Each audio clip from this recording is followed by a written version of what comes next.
ভারতে ৩,০০০ টন রফতানির খবরে মুন্সিগঞ্জের মীর কাদিম হাটে চড়া দামে বিক্রি হচ্ছে ইলিশ। এই মুহূর্তে সেখানে আছেন রিপোর্টার নাসির উদ্দিন উজ্জ্বল। সরাসরি যাচ্ছে তার কাছে। উজ্জ্বল,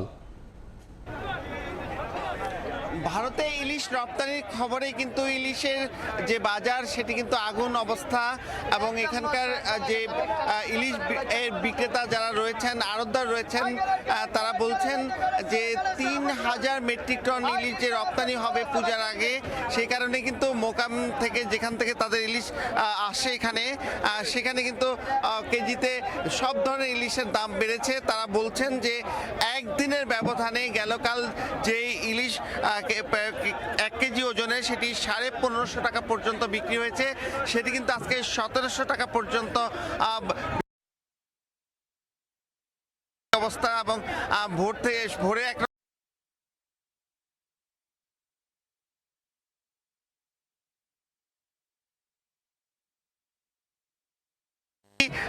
২,০০০ থেকে ২১০০ টাকা বিক্রি হতো, সেটি কিন্তু এখন ২২০০ থেকে ২৩০০ টাকা বিক্রি হচ্ছে। এবং তাদের এই যে ছোট আরো বিভিন্ন সাইজের যেসব ইলিশ রয়েছে, প্রতিটি এই ইলিশের ক্ষেত্রে কিন্তু এই দাম বাড়তি, এবং সেটি বলছেন যে প্রতিদিনই কিন্তু তাদের বাড়তির আশঙ্কা, এবং সেটি কিন্তু তারা যেখান থেকে ইলিশ আসছে উপকূলীয় জেলা থেকে, সেই জেলাগুলো থেকে খবর আসছে যে ইলিশের যে রপ্তানি, সে কারণে চাহিদা বেড়েছে। সেই যে তারা বলছেন যে ইলিশ যে পরিমাণ ধরা পড়ছে, সেই ধরা পড়া ইলিশের চাইতে বাজারের চাহিদা বেশি, সে কারণে এমনটি হচ্ছে। তবে এখানকার যারা ভোক্তা রয়েছেন তারা কিন্তু বলছেন যে বাজারে যে প্রচুর পরিমাণ ইলিশ রয়েছে, যেগুলো দেখে বোঝা যাচ্ছে বাফা স্টক রয়েছে, এবং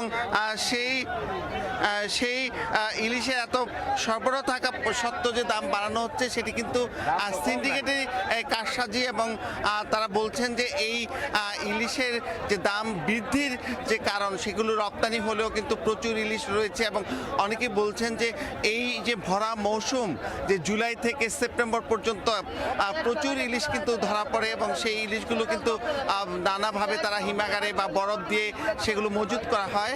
এবং এই যে যারা এই বাজারগুলো নিয়ন্ত্রণ করছেন, তারাই কিন্তু দাম বাড়াচ্ছেন।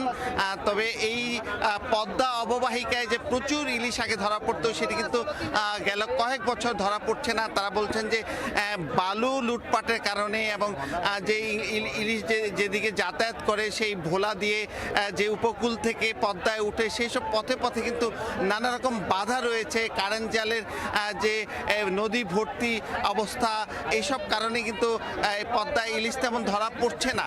কিন্তু এই যে বাজারে ইলিশগুলো পাওয়া যাচ্ছে, সেগুলো বেশিরভাগ ইলিশই কিন্তু উপকূল থেকে আসা, এবং সেখানে যে ইলিশ এখানে বিক্রি হচ্ছে, সেগুলো কিন্তু অনেকে পদ্মার ইলিশ বলে চালিয়ে দেওয়ার চেষ্টা হচ্ছে। তো সেই ইলিশগুলো বলতে যে এখন ক্রেতারা যে আসছেন এখানে, তারা বলছেন যে এই মৌসুমে তারা ইলিশের স্বাদ গ্রহণ করবার চেষ্টা করেছেন, এবং বিশেষ করে পুজোর আগে যে ইলিশের স্বাদ, সেই স্বাদটা কিন্তু তাদের গ্রহণ করবার অনেকের ইচ্ছে, কিন্তু সেই যে দাম বেশি থাকবার কারণে কিন্তু তারা সেটি গ্রহণ করতে পারছেন না, এবং তাদের অনেক ক্ষোভ। তারা বলছেন যে ভারতে ইলিশ রপ্তানির বিষয়টি সিদ্ধান্ত ছিল যে এই নতুন অন্তর্বর্তীকালীন সরকার তারা সেটি রপ্তানি বন্ধ করে দিবেন, কিন্তু সেটি আরো অন্যান্য বছর থেকে বাড়িয়ে দেবার কারণে কিন্তু তারা ক্ষোভ প্রকাশ করছেন।